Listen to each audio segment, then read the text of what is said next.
So this might blow your mind today, right? Did you know that there are actually 14 components to mindset and not just one? This is going to blow somebody's mind or somebody's edges, right? I want to have this conversation because people throw it around so much, right? That like you just need to have a positive mindset or switch your mindset, convert your mindset, like whatever, and as if it is just one action that you have to take, right? And that's so far from the case, and I think that's where a lot of people struggle. I know that's why I struggle. I'm like, just switch your mindset, whether it's in business, in career, in money, in health, right? Just switch it. And no, there's actually 14 different versions. Well, 14 components. And so I'm going to talk through some of them. I'm leaving LA and heading back home. I've been in 6 cities in 1 week, so it's been a little crazy. And so, like the definition of mindset is a series of self-perceptions or beliefs that people hold about themselves. Series, right? Not just one thing, but like a series of them. And these determine behavior, outlook, and then mental attitude. And I also would like to say fortitude. I'm going to add that to Webster's definition of that. And so, for example, believing you are either intelligent or unintelligent, those are mindsets, right? Those are two different mindsets, but held in the same one. So let me dig deeper, right? And so there are 14 different components to like having a mindset shift and then holding on to like a new mindset so that it's actually transformational into your life moving forward. And so ideation, intention, attention, action, acquisition, communication, compartmentalization, dedication, determination, expectation, I'm running out of fingers, evaluation, automation, successions, and then obligations, right? And so those are the 14 components of mindset. And going through each one of those processes at different points, depending on what your mindset shift is or needs to be, is the full breadth of the transformation that you're going through when you're having a shift, right? And a mindset shift. I would say disruption is a big part of that, right? Like as we become human beings, become human beings, but as we become adults, we hold on to so many different mindsets that were ingrained in us, either through our parents, our life, tragedy, joy, like all of those things shape a specific mindset that we have about ourselves, and then and also about like our ability. And then to shift that mindset, usually as an adult, something tragic, right, or something very significant or disruptive has to happen in our life in order for us to change our perception, our mindset of how we're thinking about things. But then there's what I've come to learn is like there's steps and components to that, right? And so my 14 components of mindset, I'm going to repeat that again for those that just joined in. Good morning if you're on the West Coast where I'm at right now, and good afternoon for everyone else. And so the 14 components of mindset is ideation, intention, attention, action, acquisition, communication, compartmentalization, dedication, determination, expectations, evaluations, right? Automations, successions, and then obligations. And so ideation is like having the ideas, right? Coming up with the ideas that allow you to step boldly into and then live in what this new mindset is, and really what you want to happen as a result of that mindset shift, right? Intention rules everything. I always tell people, I stopped setting New Year's resolutions quite a few years ago because I found it wasn't effective for me. And I also didn't like pegging it to like materialistic things, right? Doing vision boards and things like that. I don't knock it. It didn't work for me. Most of the things that I wanted, I could not cut out of a magazine, right? And so I started setting intentions for the year of like, this is why I'm doing this, or this is why this is my focus throughout the rest of the year, or this is why this is my focus for this quarter. And I want that one thing to flow through all aspects of my life, right? And so for 2 years, my intention was flow. I wanted a flow and an ease to everything that I did and everything that I do. It's still my intention to a certain extent. I've just added some things to that. But by doing that, that meant that I wanted flow and ease in my life, flow and ease in my kids, my marriage, my business, right? My personal and friendships. I wanted flow in all aspects. I wanted a sense of ease. And that helped guide me in this new mindset shift. Like, if that is the person that I want to be, that if that is what I want the essence of me to be and to embody, I need to have this set of shifts. And one of the first two was the idea of what I wanted to do and the intention behind it, right? Digging deeper into why I wanted to do it and what it wanted to look like. And then the other part of, one of the 14 components of mindset shift is attention, right? Where attention goes, energy flows. We've all heard that, right? And so, like, how are we prioritizing things? How are we, which I ask a lot of people, right? When they come to me to join one of my programs or to work with me one-on-one or anything, I'm just like, what is is this a priority for you right now? Because if it is, then there's something there. But if it's not, don't waste anyone's time, right? But don't waste your time personally. Is it a priority to you right now? Because wherever you put your attention, that's where all of your energy is going to flow. That is where all the energy of everything around you is going to flow as well. And so ideation, intention, attention, right? We're at number 3. Action. And I feel like action is pretty self-explanatory. You cannot have a mindset shift and then sit there and do nothing, right? There's going to have to be a ton of action around the reasons why you're doing this or the reason why you're having this mindset shift and what you want to happen as a result of that. You cannot just sit there and just say, this is a mindset shift. And unless your shift in your mindset is to sit, then we're good there, right? Acquisition. I think acquisition is really important because once you have a mindset shift, then there's more education in how to do it better, what you should do, what do you want to happen as a result of that. So acquiring an acquisition being one of them is really important because are you acquiring new skill sets?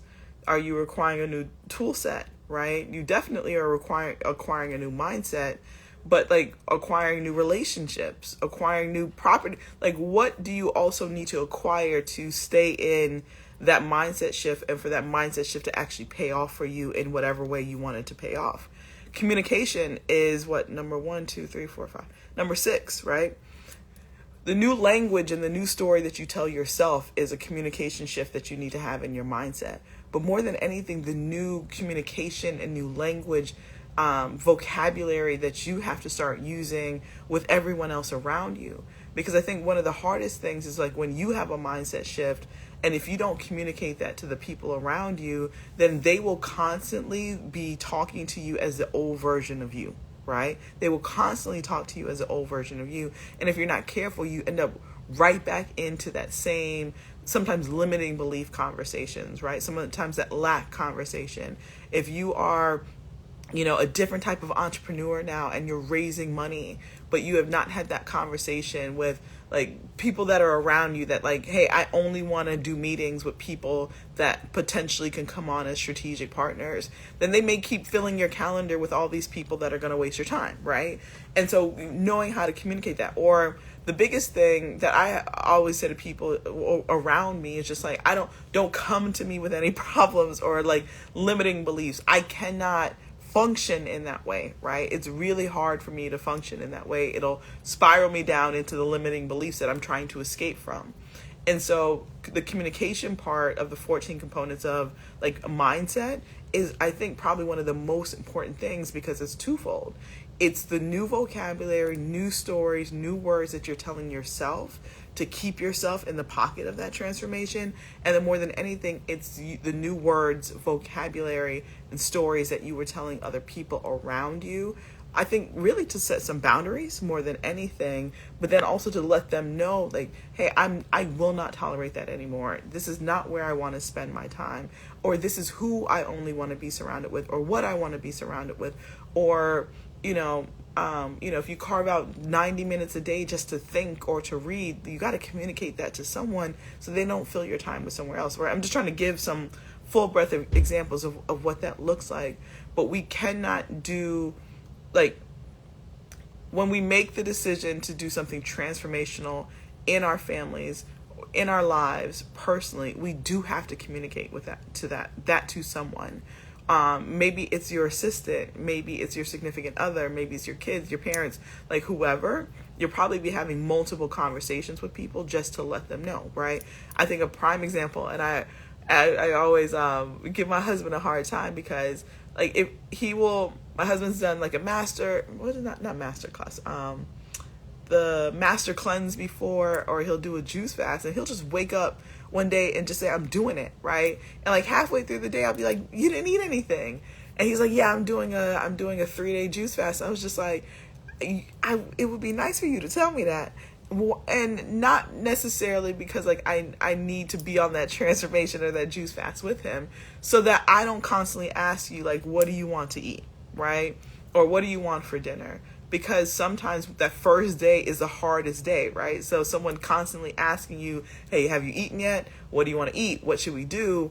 Is like, that person has had a mindset shift of like, this is where I want to mentally be for the next 3 days. I want to be laser focused in being able to do a juice fast or a master cleanse or, hold on, sorry about that. And so if you don't communicate with that, you'll get all these temptations coming towards you, not with ill intention, but with the fact that they didn't know that you were personally in this different state of being, in this different mindset, and you need to be hyper focused and concentrated. But more than anything, you need to be protected, right? And so communication is the other part of that. I'll skip a few. Dedication, right? And I feel like people think that that's a given. But again, it kind of goes to some of the examples that I mentioned about communication. And the dedication part of the mindset shift is really important because, like, how are you going to be dedicated to it for the long term? And sometimes mindset shifts are temporary, right? To get you through a certain thing. Maybe it's a certain kind of mindset shift that you need to have before you walk into a really big pitch meeting. Maybe it's a longer and forever mindset shift that you have. And so there's different ways in which it comes about. But how are you going to dedicate yourself to it? What does that dedication look like? What is needed in order to support the dedication, right? And so for everyone that's just joining, I'm going through the 14 components of mindset. And which is just mind blowing because I think people think that there's just one switch that you need to click off, right? And so I'm not going to go in detail through everything because I've gone through the first 6 already, but the 14 are ideation, intention, attention, action, acquisition, and so acquiring the knowledge and the information, communication, the new language, the new stories that you need to have with yourself, and then the people that can either help you along or they can be triggers, right? And communicating with them. Compartmentalization is one of those things of like taking it step by step, right? This is one component of what I need to work on. So, all right, I'm in a hotel. All right, hopefully that's better. Compartmentalization. And then I was talking about dedication, right? And so being dedicated to staying in the pocket of this new mindset long enough so that it actually gets the payoff for you. Hey, Jay, telling others, protect us, support us, and hold us accountable. Absolutely. And I think we'd be so surprised that so many people don't do that, right? We'll have a change and then we'll hold it to ourselves. And I get it, right? Some things you want to hold close to the chest. But then there's so many different kind of outside factors that if we're not careful, then we don't communicate our intentions. We don't communicate with new language, right? We don't let people know that there's a new way that you like to be spoken to as well that is in best support of this mindset shift that we're having, right? You think of anyone that's recovering from substance abuse, right? Like, you're not going to go hang out with the people that are still smoking cigarettes or still smoking weed or anything like that, or drinking, because you know that that's a potential trigger that puts you into an environment in which you have told yourself that you no longer need to be in, it's no longer conducive to you. But also at the same time, if you're going to a dinner at someone's house, communicating and letting them know, like, hey, I'm a different person than maybe 6 months ago when you met me, and I would prefer that there's no alcohol there, right? Or I would prefer that we were having this conversation last night with one of our Black Ambition founders who has a great company called Mocktails, right? And so she was talking about the number of people, of course, that like use her product, and the reason why she created the product to begin with, so that it was in support of people that are no longer want to drink, but they want to kind of still be in the social environments and what that means and what that looks like. Hey, Odell, 14 components of mindset. Title will be modeled and or appropriate respectfully. No problem, man. I'm going to post the actual graphic I created around this as well shortly. And so, all right. So dedication, determination, expectation, evaluation, automation, succession, and then obligations are the other ones. And so expectations, right? You cannot hold two beliefs at the same time. Happy Tuesday. You cannot hold two beliefs at the same time. So if you are in the middle of a mindset shift, right? And like I said, there's not just one, it's 14 components to a full mindset shift. And there's 14 different things that you need to think about, consider, and implement along the pathway. If you cannot expect two things to happen at the same time. You cannot have a mindset shift in a positive direction, but then also hold the same belief that it will not happen for you. Energy doesn't flow in two different directions at the same time. It flows in one direction at the same time.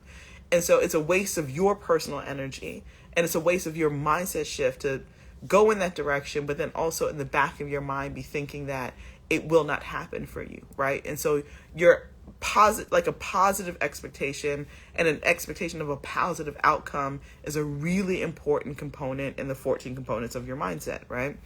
Or 14 components of a mindset shift. Evaluations, right? How are you tracking? How are you measuring? How are you benchmarking? And how are you celebrating your mindset shifts along the different components? I think for a lot of us, we measure in weeks, we measure in months, we measure in quarters, and we measure at the end of the year. And I think one of the greatest ways to evaluate your mindset shift is to look at it quarterly and then look at it at the end of the year. And something that really helped me was, I cannot remember who said this to me, but when they planned the beginning of the year, the question that they asked themselves is like, on December 31st, how do I want to feel at the end of this year based off of everything that I said that I want to do? And they say, if my expectation is I want to feel joy, or I want to feel rested, or I want to feel like a job well done, they then use that as a guiding post and work backwards to that. But that's also setting up a really great expectation of like, if I am shifting into a different mindset around this very specific thing, and I want to feel maybe wealthy or well-fed, you use that to guide you, but that is your expectation of that mindset shift. And so having a clear expectation of like, I don't want to just have a mindset shift, but this is what I want to happen as a result of that. I think a lot of this of us completely understand that from a fitness standpoint, right?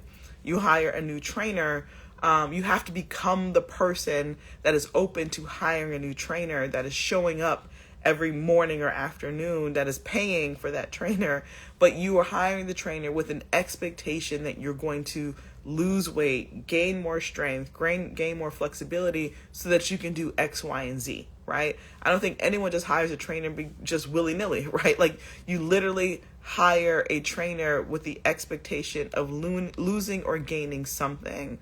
And we usually have a number amount associated with that. And so throughout our entire lives with everything, that's no different.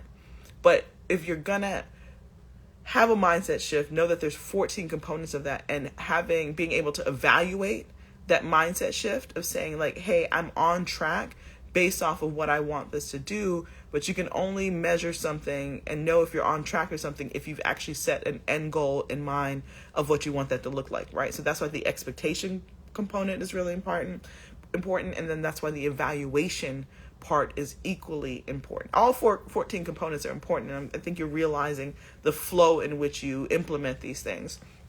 Automation, right? And so like, how do you form habits? How do you, so that this is something that's habitual for you to the point where it's automated? You don't even think about it anymore, right? You don't even think about juicing every morning when it becomes habit forming. You don't even think about getting up at 6 or 4 or whatever o'clock in the morning to work out anymore because it's become automated. You don't think about, maximizing your productivity in putting things in Notion or Asana or any productivity tool because it's become automated for you, but it's a mindset shift that you want to be more productive. And by being more productive, I'm going to use these productivity tools that are immediately available to me, and the automation of that action personally, and then also the automation of so many tech tools that make these things so much easier for you, right? All right, the last two, succession, right? What does this look like at the end of the day for you, right? When you have reached whatever success looks like for you, what does that look like?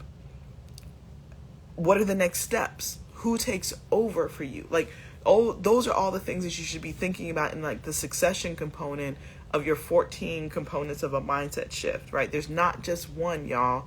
And I think that's where I struggled, right? Like, how come I can't just turn on the switch and change my mind and like things will take off? Like, no, it doesn't work like that. There are steps to changing your mind step. Maybe that's something, right? There's steps to changing your mindset. And then those same steps are what are required for you to stay in that mindset for long enough for there to actually be a payoff for you. As human beings, we don't do anything without there being a payoff, and a very clear payoff. And anytime we do, that is where confusion sets in, right? That's where chaos sets in. And a confused or chaotic mind will make poor decisions or no decisions at all, right? Who's that tyrant? Said, yeah, mind step might be something, right? Mind step might be something. All right, and then the last component of the 14 components of a mindset shift, and then like mindset kind of like sustainability, right, is obligations, right? And so obligations is like, who are you accountable to? Who is going to help you stay in the pocket of this new mindset shift? And so who are you obligated to? And I know some people don't like to feel like that, but like, change it to accountability. There's someone or something that you need to have that knows that you're now in this mindset shift and will help you in an encouraging way stay into that mindset shift, right? That's part of the reason why you name your why, especially if the why is a person. Maybe you share it with them. But being obligated to someone that you do not want to disappoint, that will hold you accountable in the most important way possible, is like that last component that I've come to realize are the 14 components of a mindset shift. And so really quick, ideation, intention, attention, action, acquisition, communication, compartmentalization, dedication, determination, expectation, evaluations, automations, succession, and then obligations. Like, those are the 14 components of a mindset. I said I was only going to go through 5, and I ended up going through all 14. And so hopefully that helps somebody. It has been like the thing that I've been working through for a number of years, finally kind of put it in a container that makes it very easy for people to understand. But I think for some of you, and if this is blowing your mind, like Felicia, I only thought it was one thing, and that one thing was hard as all get out for me to attain, and so many things that I was doing. This is what happened. This is what it is, right? There's not just one thing. There are 14 different components in which you need to go through and think through and plan through for the shift to happen, the mindset shift to happen. And then once it does happen, these are the 14 things that you'll constantly be evaluating over and over again, some more than others, right? Expectations will oftentimes change. Your evaluation process will oftentimes change. Your automations will change. Maybe your obligations will change. Your intention in the action will sometimes change, right? I feel like the ideas will usually stay the same. Your communication and the stories that you, and that's the biggest part, right? I think that's where a lot of us get stuck, is like the communication part of the mindset shift is the story that we keep telling ourselves about either this thing is impossible or it's possible. And oftentimes it's the story that we keep telling ourselves that's impossible. And I think once you get through all 14 or 13 of them, the biggest shift is how we then communicate this to ourselves on an ongoing basis, because that fools. Y'all, like I said, I've been in 6 cities in 1 week.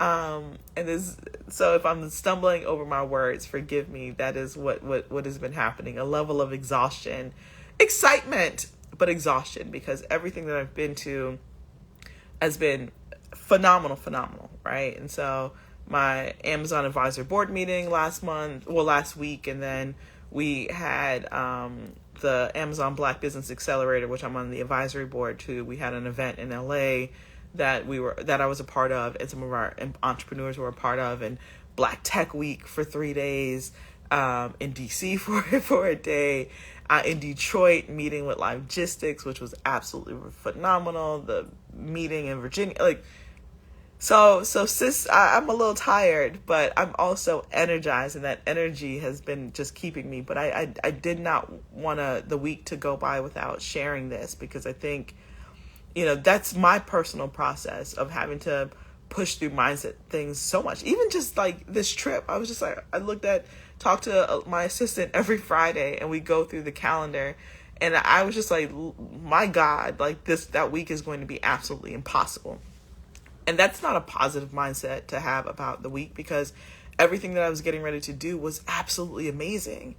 Some of the things that I was getting ready to do, I was just like, I'm in awe that we were even there, right? Like the selling of a Black Tech Week and being able to pass the torch and walking into such a beautiful experience in Cincinnati with great people and great vibes, and staying up till 2:00 in the morning and somehow ending up at a casino, and random story with that, right? And so, and then getting on the plane, back to back to get here. These are all the things that I've asked for, right? And so I can say that I'm exhausted, but I'm more grateful than anything. But I'm just being candid, right? Like when I looked at the calendar and I look at my travel calendar, I'm always just like, goodness gracious. But then I also remember I get to do this. And that is the positive shift that the communication part holds on to, right? I can either dread this thing, or I can look at all the amazing things that are going to happen, all in benefit of some really great people on the receiving end of everything that was built, and the planning with the the Amazon Black Business Advisory Board, and getting to a point where we'll help 20,000 Black entrepreneur, just amazing stuff, right? And meeting with my Black Ambition team while I was here in LA, those are the things of how you start recommunicating. Is recommunicating a word? Better communicating and better storytelling. It's all the story that we tell ourselves over and over and over again in our minds of how we communicate. Is this possible, or is this impossible? And Mike Michalowicz, he's written a ton of books, but his Toilet Paper Entrepreneur book has been one of my Pumpkin Plan, Profit First, all great books. But his very first one, Toilet Paper Entrepreneur, is my absolute favorite. And something that he says in the book, which I think is also a Dale Carnegie quote as well, but whether you think you can or whether you think you can't, either way you are right. Whether you think you can, you are right. And if you think that you can't, you are also right, because it's your mind, it's your life, it's the steps that you want to be able to take. And so if you think you can, you will find a way. And if you think you cannot, you will also find a way to cannot, right? You will self-sabotage yourself in ways that are, conscious and unconscious, right? I think we talk about conscious and unconscious bias, but we don't talk about conscious and unconscious sabotage. And that happens to us so much, especially if we have the mindset that things cannot and will not happen for us, or that things do not happen in our favor. And yes, there are things and people that work against us all the time, but you can't be the one to work against you. You cannot be the one that is sabotaging you. You cannot be the one that is not implementing the 14 components of your mindset to get the shift and get the action and the outcome and the payoff that you want. You cannot do that. And I think more than anything of anyone external fighting against us is us fighting against us, right? You are not in competition with anybody else but yourself. I don't care how things feel. Oh, Henry Ford is the one who said that, yes. So Henry Ford and then Mike Michalowicz, right? But you cannot, the external factors are a non-factor. They just are, right? And that is a mindset shift to have. Absolutely. And once you realize that you can become your greatest champion, and you can also use, unfortunately, that same energy can be used to be your greatest, like, greatest saboteur. Is it that the word saboteur? Or greatest competitor, or greatest detractor. Like, and when you realize how heavy that energy is, like, it's groundbreaking to also realize that that same weight of that energy and that power can be used to say, this is always going to work out in my favor. And instead of saying, what happens when this doesn't work out, you can say, what am I going to do when this does work out? What am I going to eat? Like, I often say that to people, and I don't know if they dismiss it or not, but even last week, I don't remember where I was, but like, I was just talking to people about, when you plan for what the outcome that you want, don't just say like, I want to make this amount of money, or like, I want this new building, or I want to buy this new house. Like, what kind of food are you going to eat in the kitchen of that new house, right? And when you celebrate this big win that you have, what kind of champagne are you going to drink? Or like, what mocktail are you going to drink, right? Like, we should start getting much more granular about the things that we want, right? And the things that we need. I remember speaking at TEDx Jamaica a really long time ago. I feel like it's like 10 years ago. And I remember we got this, I'm going to chop the guy's name up, but I think he founded Island Records. And all of us as speakers got this really nice, like, custom bottle of his rum, right, from him. He like sponsored the dinner and then gave us this custom bottle of rum. And I remember, like, one, just being in Jamaica, because my family's from Jamaica, telling the story of my grandma. Like, it was just a significant kind of full circle moment, kind of like how Black Tech Week was a full circle moment last week. And I remember getting this bottle, and it was just this cool bottle, but it came specifically from this guy, Island Records, and everything that he's been able to do.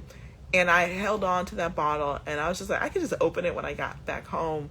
I put it in my suitcase, so safe arrival. And I said, I will open this bottle when I raise my first $1 million, right? And it sat on like this little stand that we had. It moved from like house to house that we were in over the course of a few years. People would want to open it. They would come to our house and like, that's such a cool bottle. And I remember I was like, we didn't open, Derek and I opened that and drunk that thing when we raised our first $1 million. And it was like, the goal was to raise it because we wanted to do X, Y, and Z, right? But knowing that, like, this is the thing that I'm going to do with the person that I'm going to be with, it was just significant, right? And so I'm telling you that story because always try and get much more granular about the things that you want, right? When you have a mindset shift, make sure that there's some sort of award there. And of course, make sure that you're obligated to someone, right, that's holding you accountable. But just something that I wanted to share. Like, we wouldn't open that bottle until we raise it. And so that was something really important to me. So find that thing that is important to you that also helps you to reward yourself in your 14 components of shifting your mindset. Because there's not just one, there's 14 different things that you want to consider when you make the mindset shift and start working towards. And then when you have made the shift, when you have now become the person that can do the thing that you thought was impossible because you are making these shifts, then the journey doesn't stop there. The journey should get easier for you and you should have some flow to it. But then you still need to be in the pocket of dedication, determination, expectation, evaluations, automations, succession, obligations, compartmentalization, right?